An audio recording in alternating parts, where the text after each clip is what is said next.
हमने सुना है सुखदेव जन्म लेते ही वन को चले गए। आत्मा रामस्य मुनियो निर्मग्नयायुक्रमे कुर्वन्त हेतु की भक्तिर मत्यम भूत गुणो हरि। जो भगवान के गुणगान करने के लिए जन्म लेते ही परिवारजक बन गए, संन्यास धर्म ग्रहण कर लिया, उनको सुखदेव जी को व्यास जी ने कैसे ये पुराण दी। बोले लाला, सूत जी बोले हे सोनो के ऋषियों, भगवान वेद व्यास जी बड़े चतुर थे और इनके शिष्य जब जंगल में लकड़ी लेने जाते तो जंगल में बड़े डरते और कहने लगे हे शिष्यों तुम मंत्र सीखो, वहां जाकर के जंगल में बोलना सुनाना और गाना। क्यों? बोले जब ये गाएंगे ना, जहां मेरा बेटा होगा उसको सुन के आ जाएगा। बोलो राधे राधे। एक बात कहूं, आप लोग बैठे हैं ना, आप नहीं बैठे ना, आप लोग जो बैठे हैं आप नहीं बैठे हैं। ये जो अंदर है ना, इसने पहले कभी कथा सुनी है, पहले कभी संतों के पास रहा है, तभी तो इतनी गर्मी में इस तपती धूप में आप यहाँ बैठे हैं। अंदर वाला बड़ा चालाक है। गुरुजी क्या करें? बोले कुछ मंत्र सीखो। एक दिन वन में समिधा लेके जब लौट रहे थे, शिष्यों ने बड़ा सुंदर गान किया और कहने लगे कि वरह वेदम नटवर वपुः कर्णयो कर्णिकारकम विप्रद्वासः कनक कपिशम वैजयन्तीं च मालयम्। कितने सुंदर हैं मेरे ठाकुर, सुंदरे किम न सुंदरे।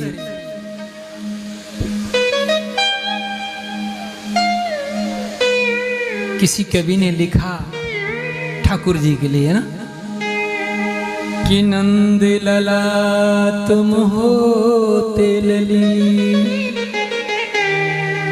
नंद लला तुम होते लली, कट जाते शीश करोड़न के। जो भी देखता वही मोहित हो जाता। संत यूं कहवें, ब्रिज की गोपियां तो यहां तक कहवें कि नैना लड़े मुरलिया वारे से, अब घर कैसे जाऊं। अच्छा तू घर चली जा सखी। बोले घर जाऊं तो एक मुसीबत है। बोले वहां कौन सी मुसीबत है? घर जाऊं तो मोरी सांस लड़ेगी, सांस लड़ेगी खोटे नाम धरे, और कह देगी ससुर हमारे से, अब घर कैसे। कि वरह वेदम नटवर वपुः कर्णयो कर्णिकारम बिभ्रद्वासः कनकं कपिशं वैजयन्तीं च मालया। अरे महाराज इतने सुंदर हैं कि तेरा सुंदर रूप लखा जब ते, कि तेरा सुंदर रूप लखा जब ते, तब ते रहता कुछ खोया खोया, दिन को चैन नहीं आता, रात को मैं नहीं सोया। कि मेरे बाके बिहारी अब न रुला, मेरे कुंज बिहारी अब न रुला, दुनिया के लिए पहले बहुत रोया। व्यास नंदन सुखदेव ने सुना इतने सुंदर हैं, बोले चलो इनसे मिलना चाहिए। और जैसे व्यास जी के पुत्र सुखदेव भगवान खड़े हुए, मन में विचार आया नहीं जाऊंगा। क्यों नहीं जाएंगे? बोले जो सुंदर है, जो पैसे वाला है, वो अच्छा भी हो ये कोई मायने नहीं रखता। फिर बोले क्या करें? बैठ गए। तब तक दूसरे शिष्य ने कहा अहो बकीयम स्तन काल कोटम जिघांसयाप्या यदाप्य साधवी लेभे गतिं धायोच्चिताम् यतोऽन्यं कं वा दयालो शरणं व्रजे। अब गुण का वर्णन किया, पहले रूप का वर्णन किया, अब गुण का वर्णन किया। और जैसे ही गुण का वर्णन किया महाराज शुकदेव उठ के खड़े हो गए। भैया भैया और सुनाओ ना, और सुनाओ ना। तो कहने लगे अब इतना ही हमें आता है, और सुनना है तो चलो मेरे गुरुजी के पास। तुम्हारे गुरुजी कहाँ हैं? बोले जहां से तुम आए हो ध्यान रखना। सुखदेव ने जब जन्म लिया तो घर छोड़ दिया, घर छोड़ दिया सुखदेव जी ने। क्यों? अच्छा एक बात बताओ, भगवान कहाँ मिलते हैं, घर में या वन में? भगवान कहाँ मिलते हैं, घर में या वन में? वन में। अगर भगवान वन में मिलते तो विश्वामित्र जी घर क्यों आते दशरथ जी के? बोलो राधे, बोलो ना। अगर भगवान वन में मिलते तो नंद बाबा, भगवान घर में मिलते तो नंद बाबा वन में जाकर के खिरक में काय को जप करते। भगवान ना वन में मिलते हैं, भगवान ना घर में मिलते हैं, भगवान वहां मिलते हैं शिष्य जहां चाहता है। और एक बात नोट करना, भगवान उससे मिलते हैं जिससे भगवान मिलना चाहते हैं। गुरुदेव मुझे और सुनाओ। बोले ये 18,000 पुराणों की तिलक आपको देता हूं। और ये गुरुजी ये तो आनंद हो गया, पर सुखदेव जी ने परीक्षित को क्यों दिया? आज सुंदर बात कह रहे हैं सुखदेव जी। हे सूत जी, यथा मृदे कौरव सृज्याना वीरेष्वथो वीरगतिं गतेषु वृकोदराभिदब्ध गदाभिमर्श भक्तो भग्नोरुदण्डे धृतराष्ट्रपुत्र। कौरव और पांडवों को युद्ध चल रहा है, सब लोग सर्वदा निष्प्राण होकर के पृथ्वी पे पड़े हैं। बड़े बड़े गीध कौवे छील आते हैं उस कुरुक्षेत्र की पटी वीर की भूमि से, नोच नोच करके कौवे गिद्ध नोच नोच के खाते हैं। उसी वीर गति की यात्रा में उस रक्त रंजित भूमि में पड़ा दुर्योधन। अभी मरा नहीं है, लेकिन उसको भी गीध कौवे नोच नोच के खाते हैं। मरा समझ के जब नोचते हैं तो बड़ी पीड़ा होती है, कहता है, किराता है, घिराता है और कहता है कि अब मैं अभी मरा नहीं हूँ। कहते कहते तड़पते तड़पते जब बहुत देर हो गई तब आज दुर्योधन के मित्र मिलने आए। क्या नाम है? अश्वत्थामा। अश्वत्थामा जब दुर्योधन से मिलने आई तो मेरे भगवत बंधुओं अश्वत्थामा को पास देख करके दुर्योधन अब कुछ नहीं कह सकता। क्यों?